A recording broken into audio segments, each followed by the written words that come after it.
In this example, the storage battery of a car has an EMF of 12 volt if the internal resistance of the battery is 0.4 ohm. What is the maximum current that can be drawn from the battery? तो यहाँ पे देखें ध्यान से क्या situation है। ये बोल रहा है हमारे पास एक बैटरी है, हमारे पास एक बैटरी है और उस बैटरी की जो EMF है वो कितनी है 12 वोल्ट। तो मान लीजिए ये हमारे पास बैटरी का पॉजिटिव टर्मिनल और ये नेगेटिव टर्मिनल हमने बना लिया। इसकी ईएमएफ आपको दी है 12 वोल्ट और साथ में क्या बोल रहा है, इसकी इंटरनल रेजिस्टेंस भी दी हुई है इसने। इंटरनल रेजिस्टेंस को हम स्मॉल आर से डिनोट करते हैं, ये है दी हुई 0.4 ओम।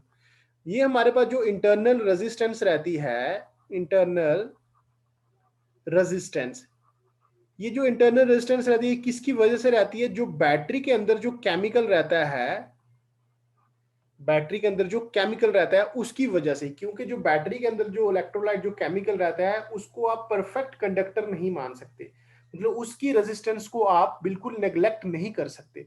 तो जो रेजिस्टेंस वो केमिकल ऑफर करता है तो उसको हम क्या बोलते हैं? Internal resistance of the battery. तो एक्चुअल में जो आपकी रियल बैटरी होती है वो इस तरह से होती है। ये आपके पास आ गई, ये जो रियल बैटरी की जो डायग्राम होती है हमारे पास वो कुछ इस तरह से होती है। देखिए यहाँ पे ये आपके पास रियल बैटरी है पूरी की पूरी, यहां से लेके यहां तक ये हमारे पास हो गई रियल बैटरी। देखें ध्यान से।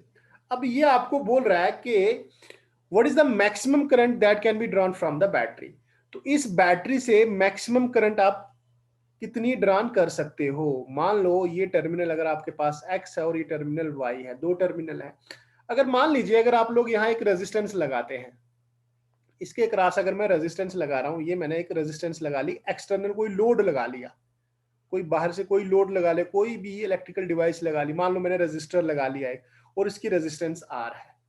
तो अब अगर मैं करंट की वैल्यू निकालूं इस सर्किट में, ये सर्किट तो कंप्लीट हो गया, तो करंट पॉजिटिव से फ्लो करेगी इस तरफ, करंट की डायरेक्शन ये होगी, है ना, इस तरह से। तो अगर आप लोग ध्यान दें, यहाँ पे एक ही ब्रांच है, ये बैंड हुआ है यहाँ पे, बस कोई नोड नहीं है। तो ये सिंगल ब्रांच है और ये वाली रेजिस्टेंस और ये वाली रेजिस्टेंस दोनों मिलके क्या है आपस में? सीरीज में। तो यहाँ पे अगर मैं आर इक्विवेलेंट की वैल्यू निकालूंगा तो आर इक्विवेलेंट आपके पास हो जाएगा स्मॉल आर प्लस ये कैपिटल आर, क्योंकि ये दोनों क्या है? सीरीज में है। तो अगर मैं दिखता हूं यहाँ पे according to Ohm's law, Ohm's law के अकॉर्डिंग हमारे पास क्या होता है? V is equal to I R, V is equal to I are.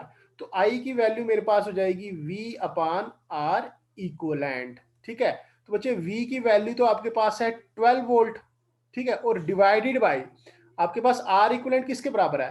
This small r plus capital R, जो आपने एक्सटर्नल लोड लगाया हुआ है, ये बाहर से ये लोड लगाया।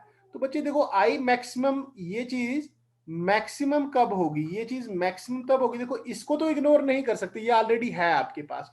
तो आप लोग इसको तो इग्नोर कर सकते हो ना, जब इसकी वैल्यू कितनी ले लो, आर की वैल्यू कितनी ले लो? जीरो। मतलब अगर आर जीरो हो जाएगा तो उस टाइम पे करंट की वैल्यू मैक्सिमम हो जाएगी। और आर जीरो कब होगा? जब आप लोग क्या करोगे? इस बैटरी के टर्मिनल्स को शॉर्ट सर्किट कर दोगे। मतलब कहने का मतलब है, अगर यहां मैं लिखता हूं कि आई मैक्सिमम कब हम ड्रॉन कर सकते हैं बैटरी से, आई मैक्सिमम हम तब ड्रॉन कर सकते हैं बैटरी से जब व्हेन इट्स टर्मिनल, किसके टर्मिनल? बैटरीज के, when its terminals are short circuit, short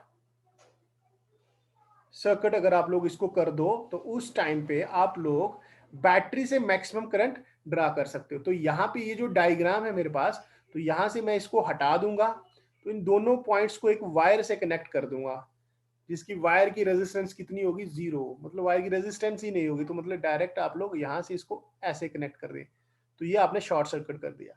ये आपने क्या किया? इसको शॉर्ट सर्किट।